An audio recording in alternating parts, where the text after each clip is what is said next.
All right, good evening. I will now call to order the Monday, November 4th, 2024 Town Council meeting. If you would please stand and join me with the Pledge of Allegiance. I pledge allegiance to the flag of the United States of America and to the republic for which it stands, one nation, under God, indivisible, with liberty and justice for all.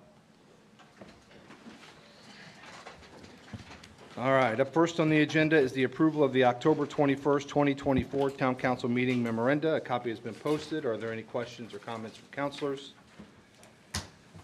Having none, I would entertain a motion. Motion to approve. First from Councilor Melton. Second. Second from Councilor Sampson. All those in favor signify by saying aye. Aye. All those opposed, same sign. Motion passes 7 in favor, 0 opposed. Up next is the approval of the October 2024 payroll claims. Are there any questions from councilors? Having none, I would entertain a motion.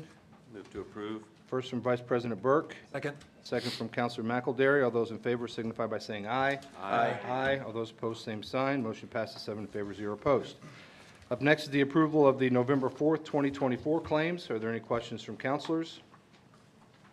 If none, I would entertain a motion. Move to approve. A first from Councilor Stein. Second. A second from Councilor Sampson. All those in favor signify by saying aye. Aye. Aye. All those opposed, same sign. Motion passes 7 in favor, 0 opposed. Up next is a request to speak on agenda item. Amy, do we have any requests to speak? No, we do not. Moving along to the Mayor Administration update. We have Mayor Stair with us this evening. Good evening, everybody. Good evening. My computer's not cooperating, so I'll just jump right into it. I appreciate the opportunity to speak with you tonight. As you all know, Election Day is tomorrow, and the polls will be open from 6 a.m. to 6 p.m. Town Hall will be closed for business. It is a paid day off for all town employees. We've had 5 early voting days so far. Turnout has been very high, and I'm happy to say that security has been effective too. And we have a good plan in place. We have strong communication with the county and other agencies to make sure that Election Day is safe and secure for everyone, both tomorrow and in the coming days. And I just wanted to say one thing. While I understand that passions are running high, I want to remind everybody and the public that after November 5th, we're still all going to be neighbors.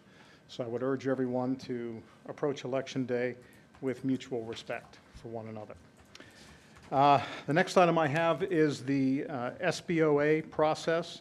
Last meeting, we talked about the State Board of Accounts audits for 2022 and 2023 and the process that will follow from here. We have been given the initial report and have filed our official response prior to the deadline, which was last Thursday. And they have acknowledged receipt of that. They're working on the final document, which is due in the next 2 weeks. We will present that to the council and the public when that is available. Also, since your last meeting, we have talked about public restrooms, and we've made progress on a temporary solution to put restrooms in the village. I was hoping to be able to make an announcement tonight about a 2-year lease to open up an existing building to the public, but we are still in legal review, so I'm not quite ready to make that announcement tonight. And at the same time, I want you to know we're considering a plan for signage. We don't want to create visual pollution on our brick street, but we will need a few signs to direct people to the location. And we will also socialize that with downtown business owners so they can direct visitors to the right place. Important that you know that that is absolutely on our radar. And the final item I have has to do with public safety. You know that coming up on your agenda tonight are proposals for merit boards for both our police department and fire department, and a proposal to amend the safety board. I just wanted to say that Chief Spears and Chief Van Gorder will be presenting that, and I want to compliment both of them on the efforts that they have put into this. And just say that I think we are very, very fortunate in Zionsville to have people of their caliber in those leadership positions. And I also want you to know that, for what it's worth, that I'm in complete support of these ordinances, as I believe they will benefit all of our officers and all of our firefighters. And that is all I have for now. Thank you very much. Very good. Thank you. Thank you. Up next would be Town Council updates. Are there any updates from councilors? All right, moving on to old business. There are no old business items. So the first item of new business is a consideration of an ordinance establishing the compensation to be paid to officials and employees for 2025. This is ordinance 2024-27. This is a first reading, and we have Director of Human Resources, Joe Keel, here to present. Hello. Good evening, Joe. Highlights from the 2025 salary ordinance that have been reviewed by Heather Harris and John Oberlander are as follows. The 2025 salary ordinance section 1 has been edited to reference Exhibit A, salaries set by the mayor, and Exhibit B, salaries set by the town council. Section 6 and 7 reference differential pay, which has really been added to clarify current practice. Exhibit A is a salary administration, as I said, set by the mayor, which includes employees, appointed officers of committees and commissions. It includes a 4% staff-wide salary increase or increases based on the compensation study, whichever is higher. Parity achieved between like positions in the police and fire departments. Position updates include a deputy director of DPW, parks maintenance skill technician, and the payroll and benefits manager title has been updated to manager. It was previously administrator, and then an updated list of stipends. Exhibit B is a salary administration set by town council, which includes the mayor, members of town council, judge, and prosecutor. Exhibit C is a longevity pay schedule. There's a $1,000 increase at the 20-year mark. Exhibit D is a holiday schedule. It's been updated for the 2025 calendar, but no new holidays. Also, there are 2 late-breaking changes I would like to read into the record, and we'll update the document for the second reading. The wastewater chief operator salary is set at $81,830. Wastewater lab manager 2025 salary is set at $72,758. And I'm happy to answer any other questions you might have. So Joe? I'm just interested in knowing, when we create a position, who determines whether it's a manager, director level? Like, how is that determined?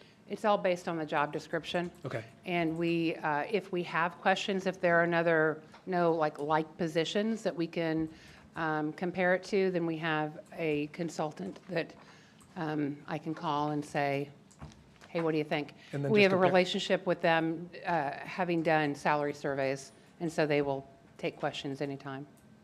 Okay. I was interested in knowing, just because if we can't find candidates at a manager level, have we ever considered making it a director level position to bring more talent to the? Sure, I would say that directors are few and far between, and they are set based on the departments that we have, and so I would, I think we do, I don't think the organization is large enough to have many more directors than we have now. Thank you very much. I noticed in Exhibit A, some of the new positions already have salaries listed next to them. But in the whereases up above, it says that the individuals their salary will be based on experience, education, so on and so forth. The Exhibit A is the maximum salary Okay. for the position.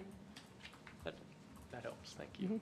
And these all fit into the 2025 budget, right? They were exactly what the budget was based on. Perfect, great. Any other questions from counselors? I would point out this is a first reading, so this is something that will be reviewed again at the next meeting for final approval. If there are no questions, I would entertain a motion. I will make a motion to approve, or to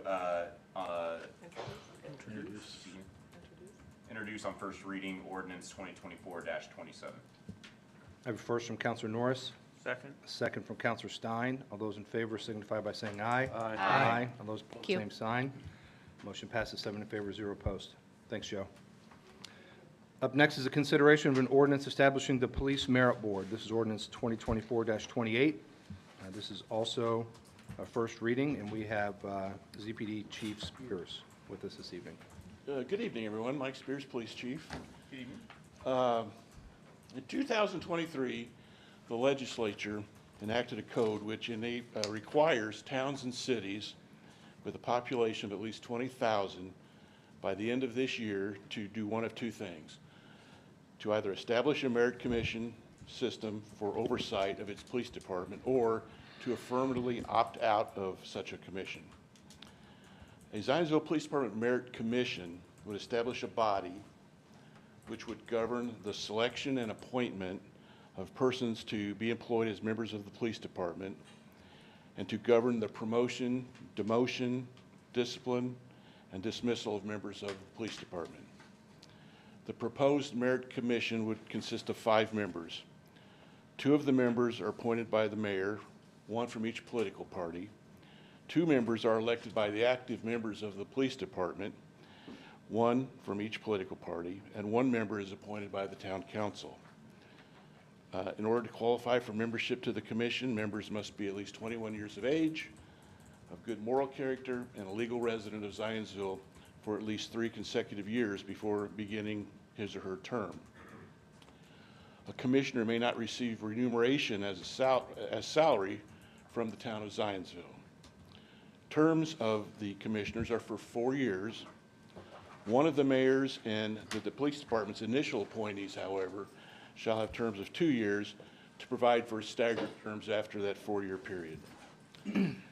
The establishment of this system is subject to approval and ratification of the system by a majority of the active members of the police department. This is conducted through secret ballot, through voting, to accept or reject the merit system, and it shall be convened within 60 days after the adoption of this ordinance pursuant to Indiana code. So what are the advantages of a merit commission for our police department? The commission would provide authority to oversee and approve applicant testing, screening, and hiring lists, selection of persons to be employed as probationary police officers, promotion testing, scoring, appeals, processes, and promotion lists. The commission would review for both hiring and promotion the methods to recruit applicants and those interested in promotion, as well as the scoring techniques and the consultants which might be used. The commission will also oversee the promotion of officers once recommended from those lists, which would be established by the police department and the commission. Other advantages includes that this commission will provide officers with increased due process and appeal opportunities. A member who is reprimanded in writing or suspended under this section may, within 48 hours after receiving notice of the reprimand or suspension, request in writing the commission review the reprimand or suspension and uphold or reverse the chief's decision. At its discretion, the commission may hold a hearing during this review. So in other words, recommendations and decisions that I might make relative to an officer's career, whether it's in a disciplined fashion, demotion, those officers have the right to appeal that to the commission. And also, if I didn't say it, the demotions or recommendations for dismissal will be held before this commission in what could be a full hearing fashion, depending on the circumstances. Officers have an opportunity to have significant input into the selection of this commission. The officers have the ability to nominate and elect 2 of the commission's 5 members. So 40% of this board will be comprised of members which are recruited and voted on and approved by our own police officers. This provides them with the ability to seek and recruit members they believe will be of good moral character, better understand the pressures and stress of police work, and represent and judge them in a fair, and unbiased manner. I'm joined this evening by Officer Aaron Shook, a 14-year veteran of our police department. He'd like to offer his thoughts about what a merit commission would mean to our line-level police officers. So, Aaron?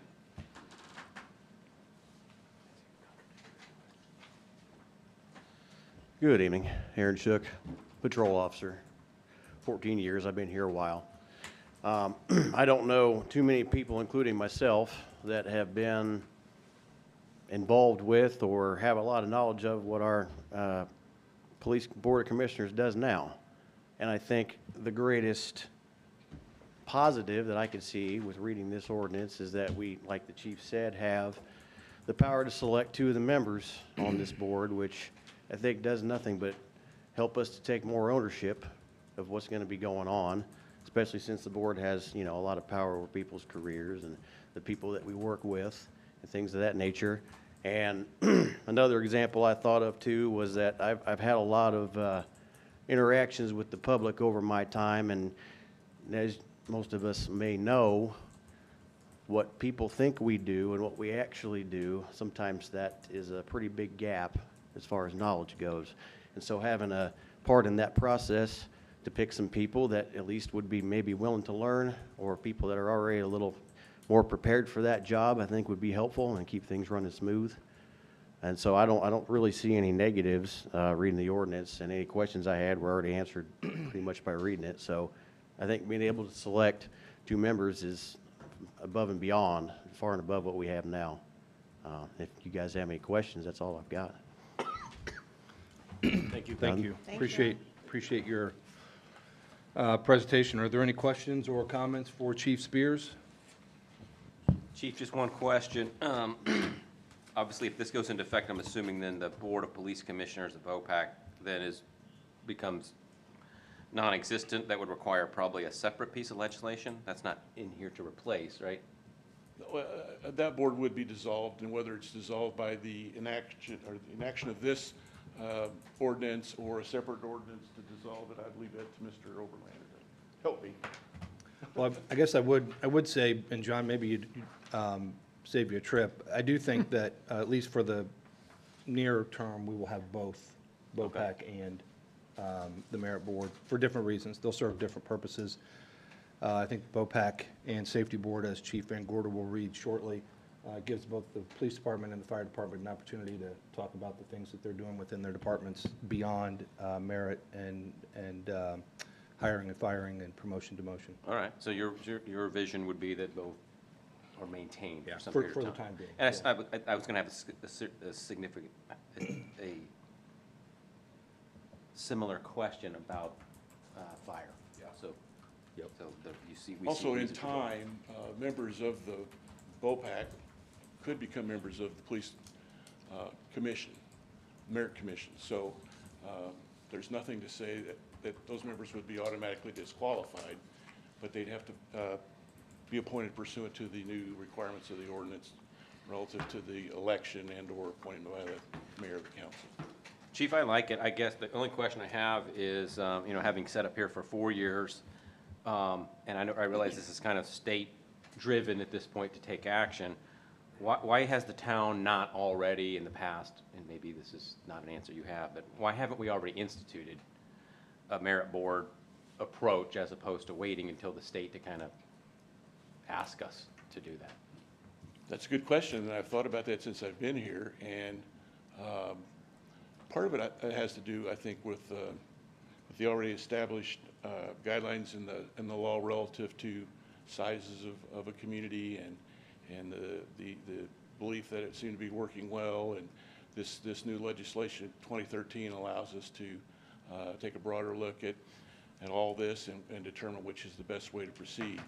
And why I feel so strongly about this is it does give officers a significant amount of input into the board that's comprised of 40% of the members that they recommend and elect. So I think that's a very valuable thing for them relative to being represented by individuals who perhaps have a better understanding of their work, and that they have faith and confidence in that will support them properly. I liked what Officer Shook shared with having field knowledge and, having the input. Do you have a plan for how those 2 people would be selected, or is something, I guess, already set within the state law that says how they're selected?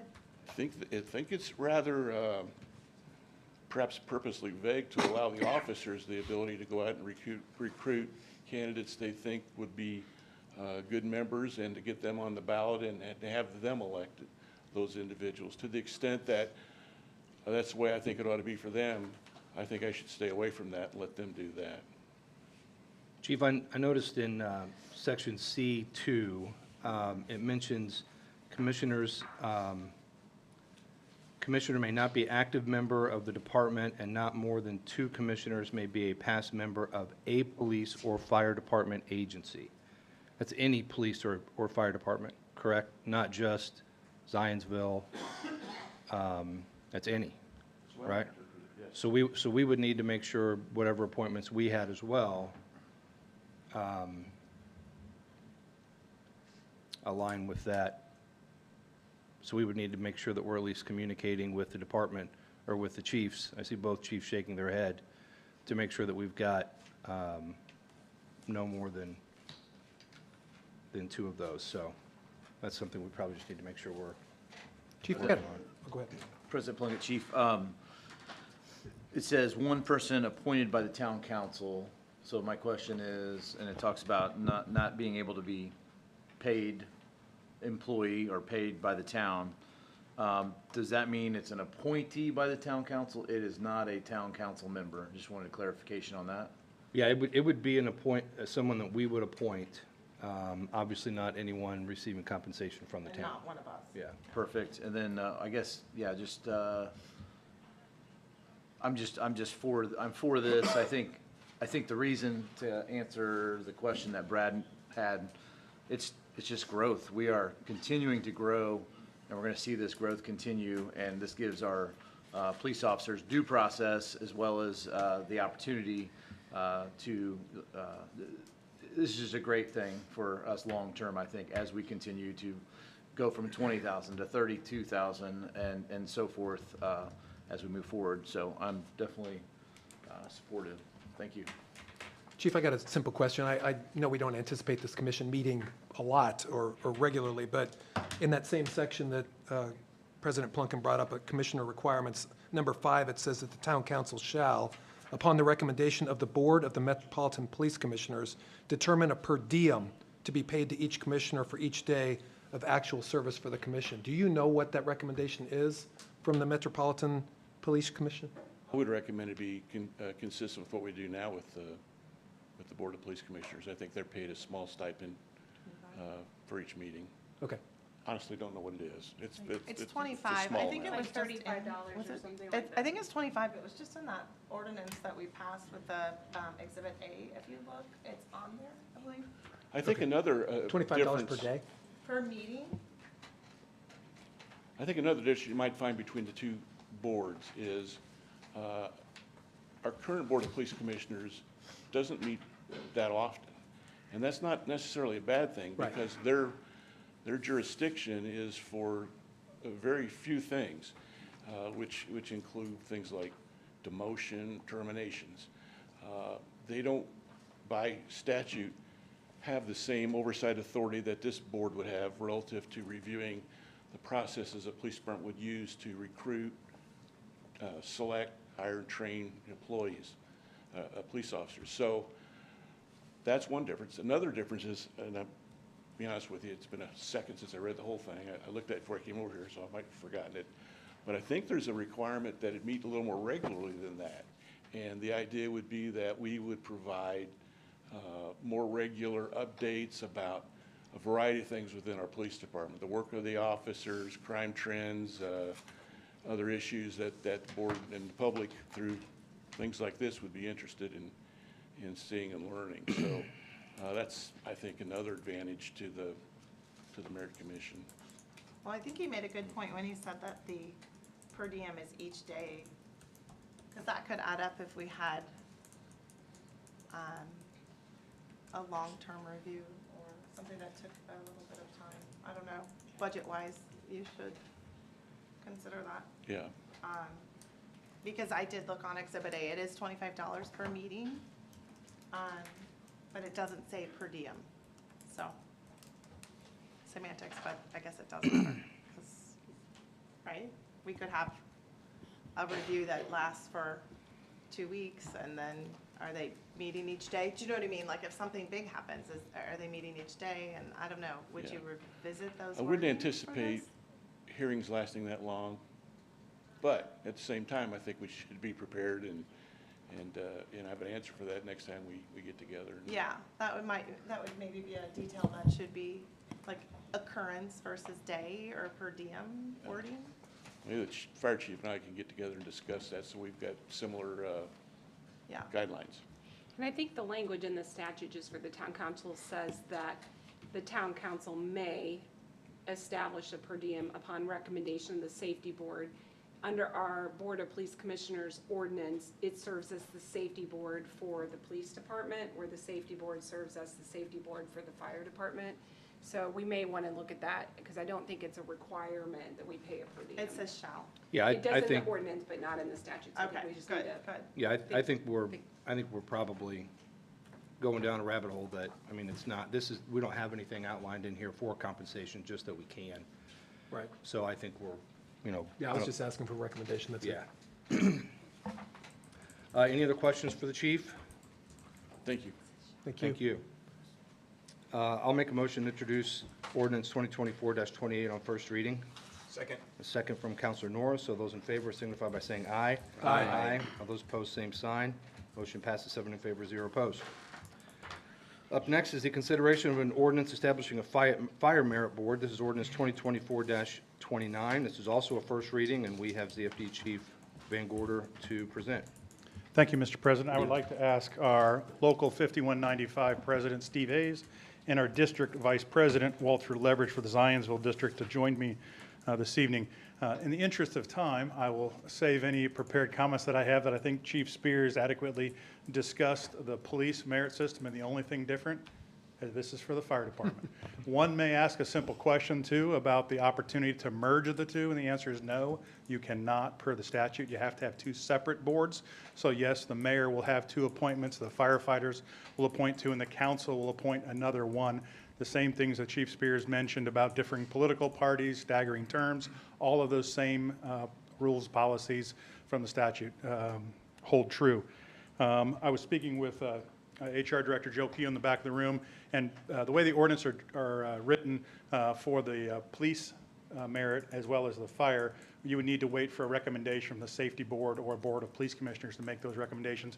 We're anticipating during those early meetings in 2025 of reviewing those stipend discussions and come back to you, and we could do a salary revision at that time sometime in January or February, whatever the council would like to do. But those are per the statute. I would welcome either President Hayes or DVP Leverage to say anything that they would like in support of this proposed ordinance. Steve Hayes, President of Boone County Firefighters Association. This is something that honestly we've wanted to get in place for some time. Councilor Burke, you brought up the question about not having something like this submitted before. We actually submitted something through Amy, I want to say five or 6 years ago. And I think, at the time, almost a completely different council. There just wasn't a whole lot of interest in it at that time. And maybe not a whole lot of education as to what the merit system would bring to the fire department and the police department. And obviously the new House Enrolled Act 1016 that came in 2023 kind of changed the game for a lot of cities and towns in looking at developing a merit system for their police and fire departments. So again, like Officer Shook had shared, I mean, I can echo everything that he said as far as the merit system. They are basically identical, fire and police. You just can't have one that oversees both at the same time, so they have to be separate boards. But having the opportunity of electing two commissioners to that board by all of the fire department members, and again, as we've talked with our members, and Chief and us have gone around and met with every crew on every shift and discussed this board and what it brings to us. Electing those commissioners to the board is all of the active members of the fire department. It's not labor side or there's none of that. It's all of the members of the department. So, but having the opportunity to do that and being able to seek out individuals to appoint to that commission that we feel like have sufficient knowledge in the fire service and have the ability to understand what we do on a daily basis and those kind of things is what we feel is a huge benefit for us, and really that's the main benefit.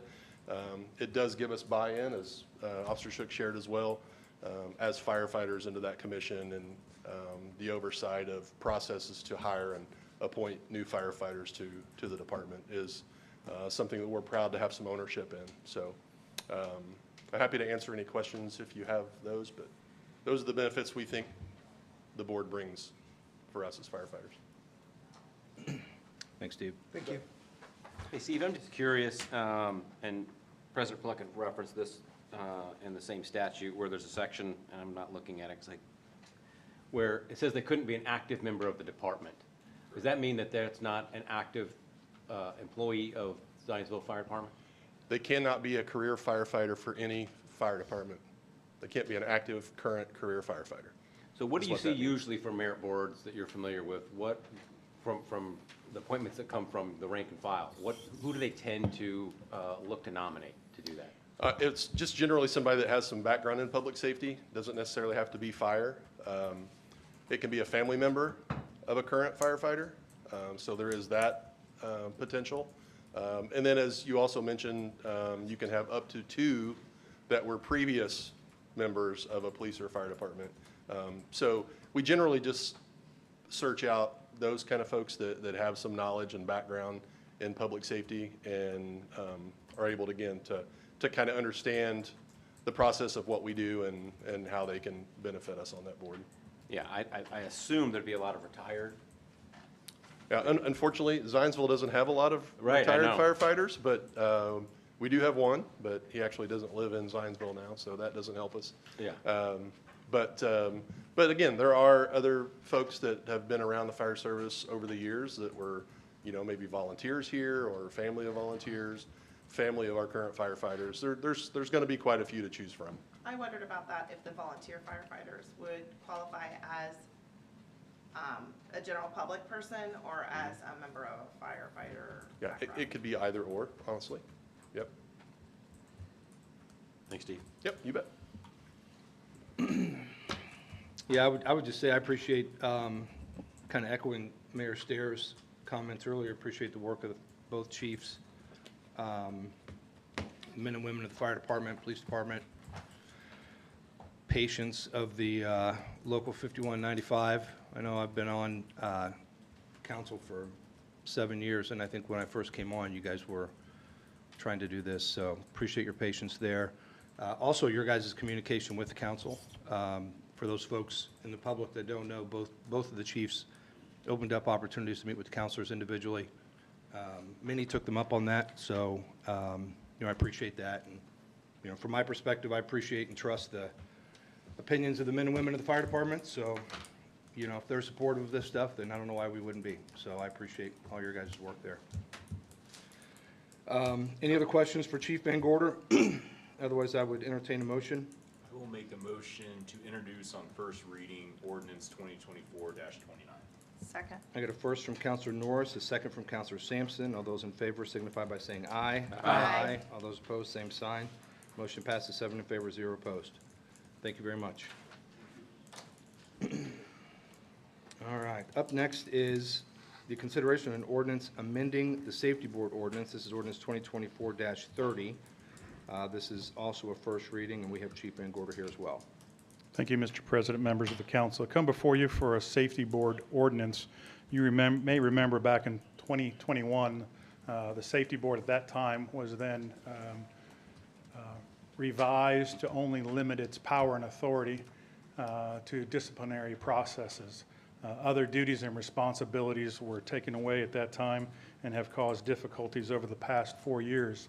The safety board that we have today, its only authority as the local ordinance is in place is to take care of the items for which we are just trying to transition to the merit system. So therefore, before you today is a revision to the safety board that does remove those responsibilities from the safety board and move it over to the fire department merit commission. But it also brings back the safety board the way it was 4+ years ago, where it will oversee the fire department. It will have monthly meetings.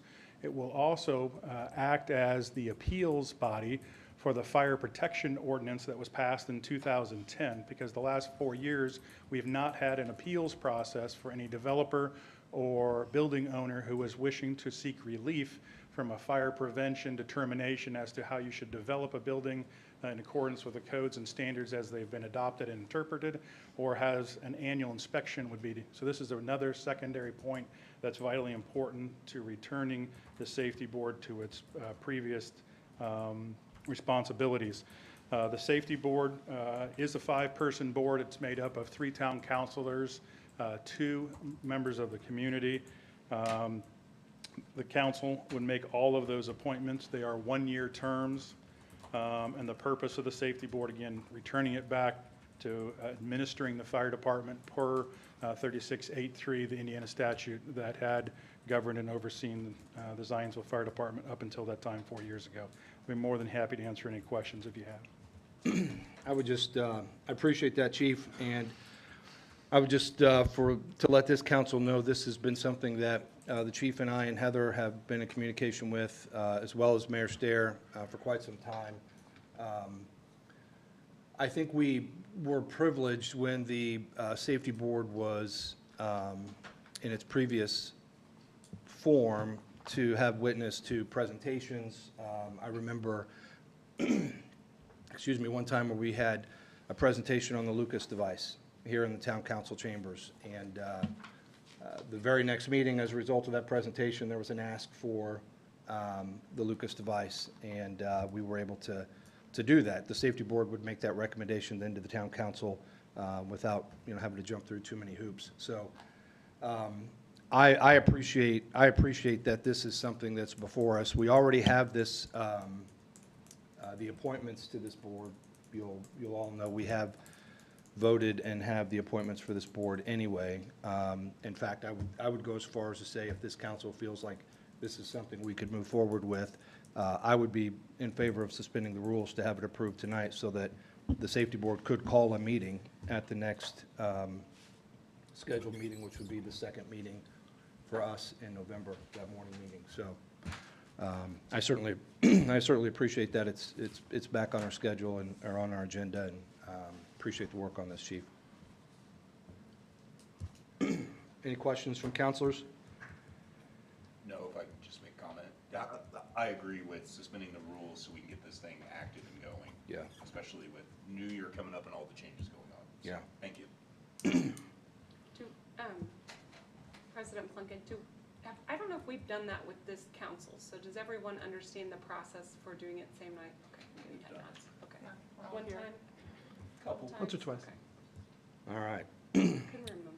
Well, if there are no questions for the chief, I will make a motion to introduce ordinance 2024-30 on first reading. Second. I have a second from Vice President Burke. All those in favor signify by saying aye. Aye. Aye. All those opposed, same sign. Motion passes 7 in favor, 0 opposed. I would also make a motion to suspend the rules. Second. A second from Counselor Stein. All those in favor signify by saying aye. Aye. Aye. All those opposed, same sign. Motion passes 7 in favor, 0 opposed. And I will make a motion to approve ordinance 2024-30. Second. A second from Counselor Sampson. All those in favor signify by saying aye. Aye. Aye. All those opposed, same sign. Motion passes 7 in favor, 0 opposed. Thank you guys very much. I appreciate that. Thank you. Thank you. Last item on the agenda for new business is a consideration of an ordinance authorizing the bonds for the farm. This is ordinance 2024-31. This is a first reading, and we have Sarah Correll, Ice Miller, counsel for the petitioner. On my agenda, anyway. I see a bunch of pigeons.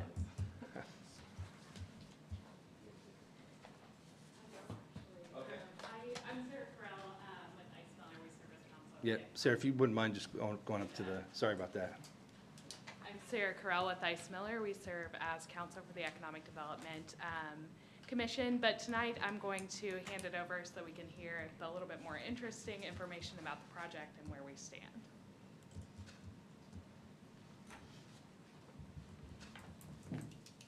Good evening, Council. My name is Sam Pittman with Pittman Partners. Do you mind if I present? No. Thank you.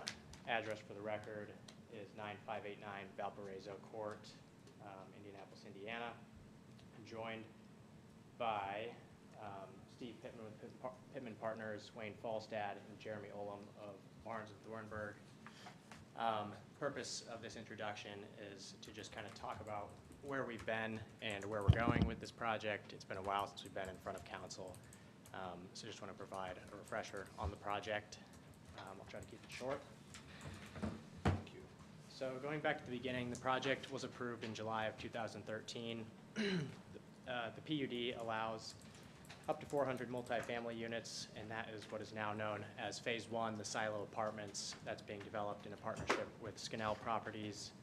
And then Phase 2 is approved for up to 225,000 square feet of commercial space. Phase 2 will be developed in multiple phases.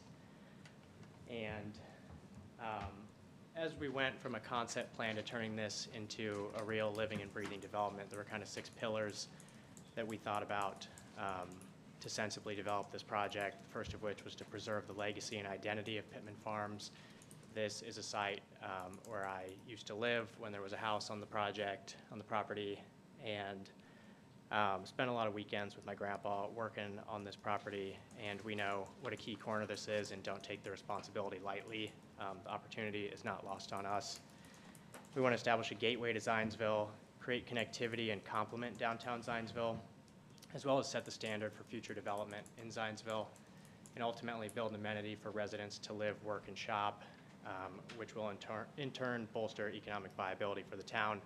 It's no secret that these mixed-use projects are big economic drivers.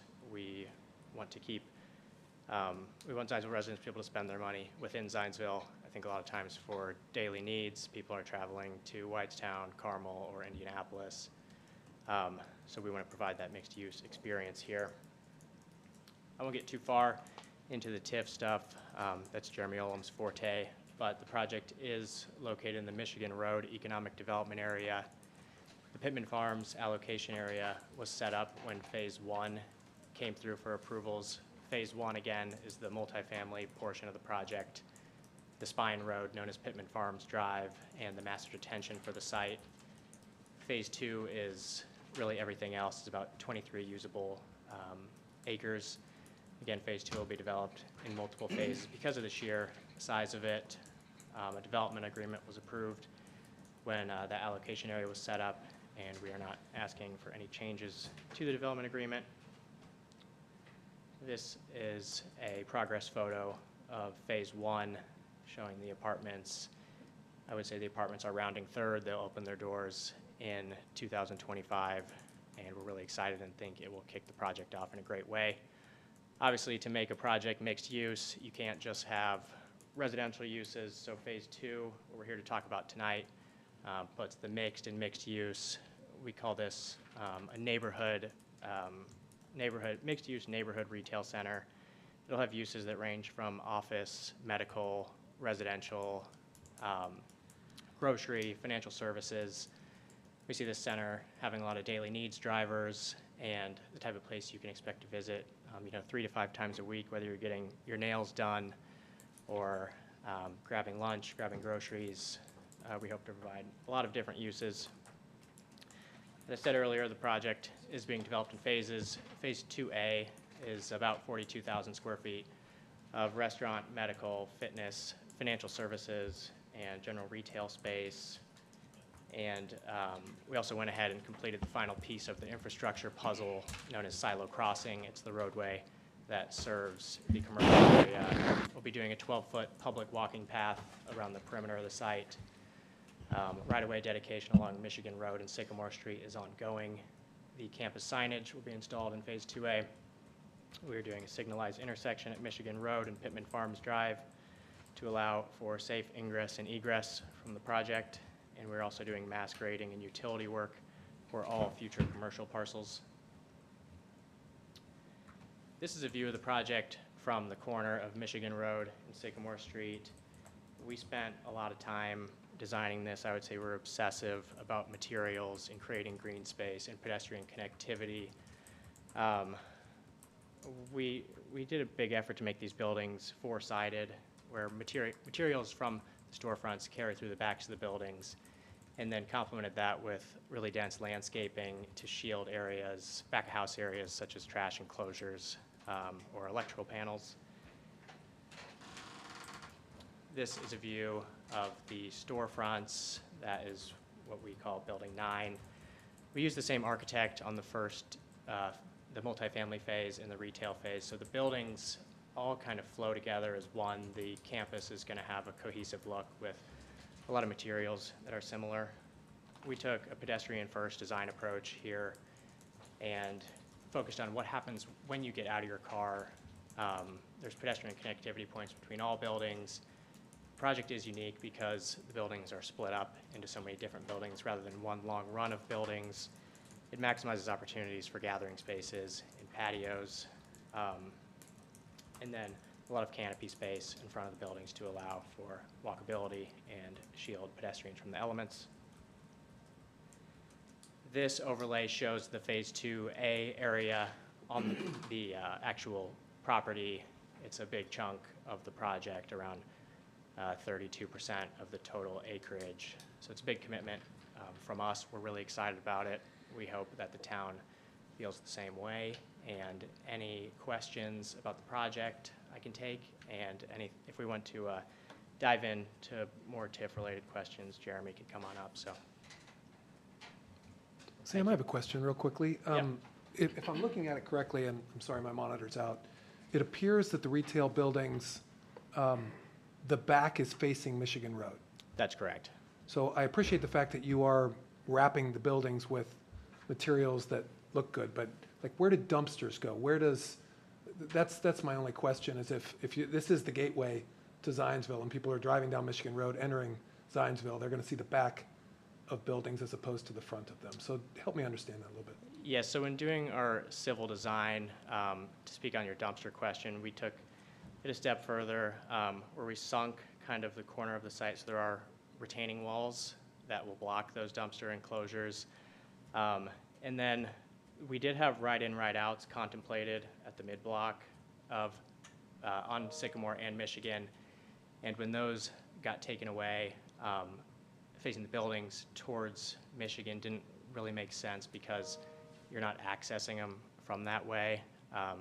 The campus has kind of an interior-oriented feel where the apartments, the future grocery store, and the small shops all kind of play off of each other.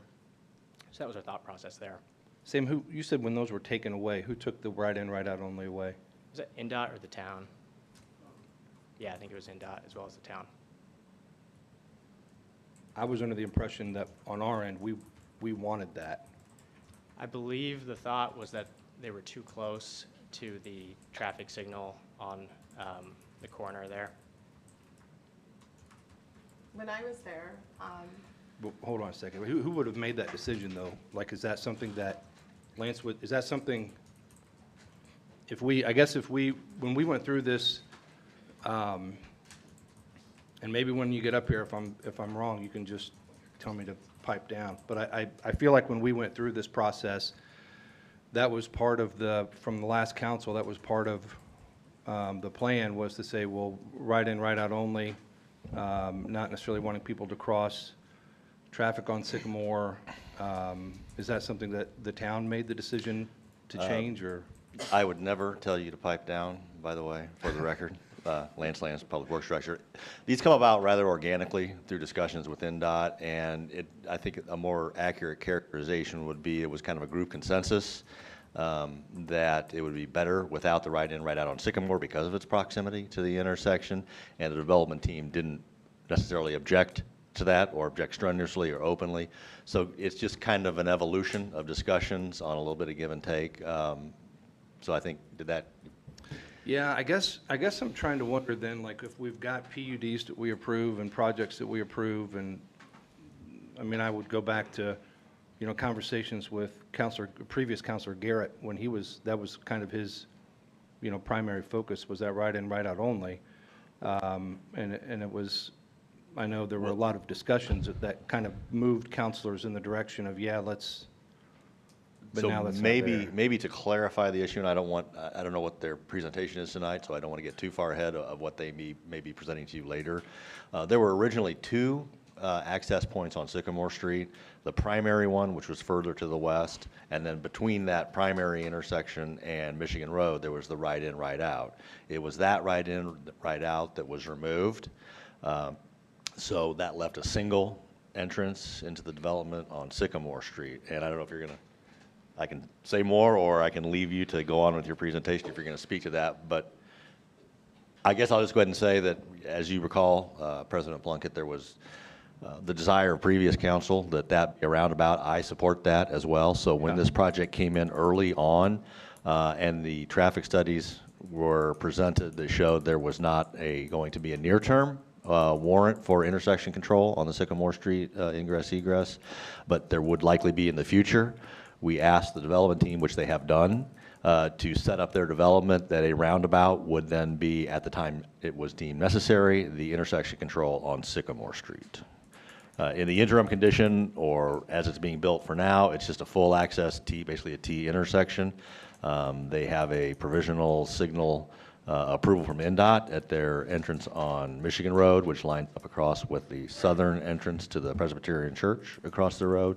So that's kind of where things stand as far as interactions with the town and sort of the future of access to the development. Okay. I guess to just follow up on mine, and then, Sarah, I'll let you go. So, Sam, are you saying that the change from the right-in, right-out to what it is currently is what caused you to flip the retail spaces around so that the back is facing Michigan Road? Or was that always the plan, that they would face inward? I think it was, well, I don't have enough history on this. Take this one. For the record, my name's Steve Pittman, Pittman Partners. So really the way we looked at this site, we looked at, so the site, you had significant fall from the north to the south. So you either had to cut the site down at the north end or raise the site up the south end. So you're going to have retaining wall somewhere. So we started really looking at this corridor and looking at Zionsville as the gateway to Zionsville. And we said, and I brought this up in one of a previous meeting, if you go south on Michigan Road, it's basically retail development as usual. It's, you know, put a big building out there, put a sea of parking, and we said, let's do that differently here, and let's do that. So when you come into Zionsville, it doesn't feel like a big retail development. We're super respectful of Sycamore Road especially. So when you think about the residential estates on the north side of Sycamore, we dropped that down. So we'll have retaining walls that are 10 to 11 feet tall along Sycamore. So you're not going to be, and then you're going to, on the top of that, you're going to have a fence, you're going to have landscaping. So it's not going to feel like this big strip center as you're coming into Zionsville. So I think we've done that. We've done that in a very, very special way. In addition, with having the multifamily, the 400 units, and the retail the way that we're doing it, we're creating the energy inside of the developments and created this walkability. We're creating walkability from the different uses. So I think it's actually going to be a very nice use. How it did originate, at one point we were looking at our buildings looking out onto the road, kind of the way traditional retail was. We did lose those right-in, right-outs. The important thing about the right-in, right-outs from a retail perspective, the more access, you know, what I kind of look at is the more access points you have, the better for retail. So we lost those. The other thing with those right-in, right-outs, it allowed us to stair-step the site down with, you know, because when you had a right-in, right-out, then you could stair-step the site. So when you think about having let's say a grocery store out there in a parking lot and some restaurants with parking lots, you can't allow the site to fall. You know, you think about carts and things out there. So as we dealt with all those issues, this is how we've put it all together. And I think it's going to be spectacular. I think people are going to be really happy with it. And from the initial responses we're getting from some, you know, big retailers and restaurants and things like that, people are pretty pleased with it.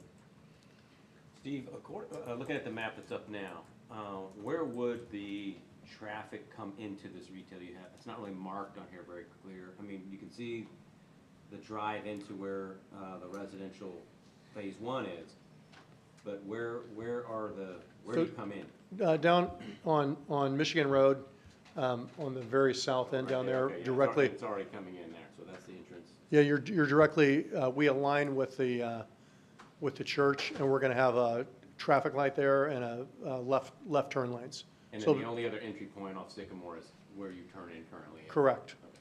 And that's what I was gonna say, when I did go visit, just to get a feel for where the phase was, And I was really surprised how tall the retaining walls are going to be. So when you're driving on Sycamore, I got the impression you would have to like lean out your car and look down to see the back of the building.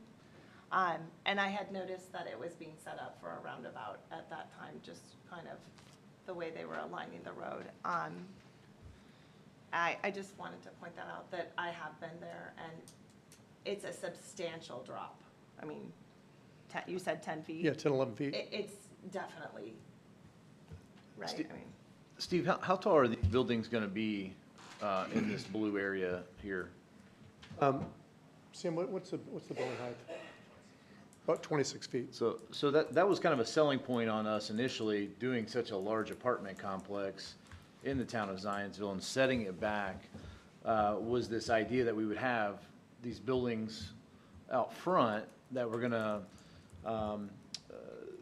keep our line of sight really from seeing the what I'm gonna call the behemoth of a apartment complex, which is very nicely done. But I do wanna say, I came out and did a site visit as well, and I can really appreciate the unique design that this creates for Zionsville as it's being developed. Now, it's not done, obviously, but I think this uniqueness of having a heavy landscape surrounding is going to set us apart and continue to keep us uniquely Zionsville compared to what you have south on Michigan Road. So that's my 2 cents on this. The height, as long as we're still not going to see so much of the the apartments sticking up, which I don't believe we will, especially as we hit Sycamore, which I think Sycamore will plateau out a little bit differently than the corner of Sycamore and Michigan Road. So I just wanted to point that out. And I did go out there, and it is a huge drop, but I think it looks really, I think it's going to tie it really nicely together as long as we can maintain that, landscaped and hide some of those. And I don't have any challenge. I don't have any. I'm sure that you're going to do a great job with that part of this. Thank you, Councilor Melton. Yeah, and also just to point out, to follow up with that, where you have that internal ring road silo, what's it called? Yeah, silo crossing, you're going to have another grouping of buildings on the other side of that building, and then the apartment. So you will have a lot of things that will block those.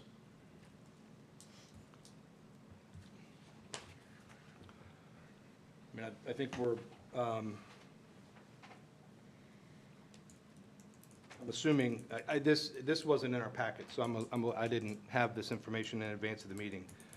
And I'm assuming we're going to move on to the bond ordinance, is that right? Yeah, I think we were just trying to give you guys an update so you could see it. I don't know if your policy is not to do that and just go, we just thought that'd be helpful for you guys, but yeah, we're here to just complete what we agreed to 2 years ago. Yeah. Yeah, I'll take that. Jeremy Ullum with Barnes and Thornburg, representing Pittman. Yes, the bond ordinance is in keeping in 2022. And some of you were on the council then. We negotiated a project agreement. That project agreement related to phase 1 and phase 2. Now it's time for phase 2. So we're here to get that project process started. With respect to the TIF, et cetera, those areas have been established. As Sam said, we're not revisiting that. We're not revisiting the request. This is just the process to move along. So introduce the ordinance tonight, consider the ordinance for adoption at a future meeting, and that's the extent of the action necessary by the council this time around. Yeah, I appreciate that, Jeremy. I think council, whenever folks petition the council to be on the agenda, as Steve and Jeremy both did, my response is to revisit the original approved or agreed upon ordinance or agreement, I should say. And then as long as there aren't any modifications or any changes, have no problem certainly introducing this. So if you guys have questions, or if there's any questions, Jeremy or Steve or Sam or anybody can walk through that. If there are no questions, I would entertain a motion. I'd like to make a motion to introduce ordinance 2024-31. I have a first from Councilor Melton. Second. Second from Councilor McElderry. All those in favor signify by saying aye. Aye. Aye. All those opposed, same sign. Motion passes 7 in favor, 0 opposed. Thanks, guys. Up next are other matters. I don't necessarily have any other matters, except certainly want to remind everybody to come out and vote tomorrow. As the mayor mentioned, Town Hall is open 6 a.m. to 6 p.m. There's a number of other areas or locations here in this surrounding community, the Hussey Mayfield Library and the Whitestown Town Hall as well. So exercise your right to vote. Anything else from councilors? I'll make a motion to adjourn. Second. Second from Councilor Norris. All those in favor signify by saying aye. Aye. All those opposed, same sign. Motion passes 7 in favor, 0 opposed. The next regular town council meeting is scheduled for Monday, November 18th, 2024, 7:30 a.m. in the Zionsville Town Hall Council Chambers. Final notice will be posted in compliance with the Indiana Open Door Law.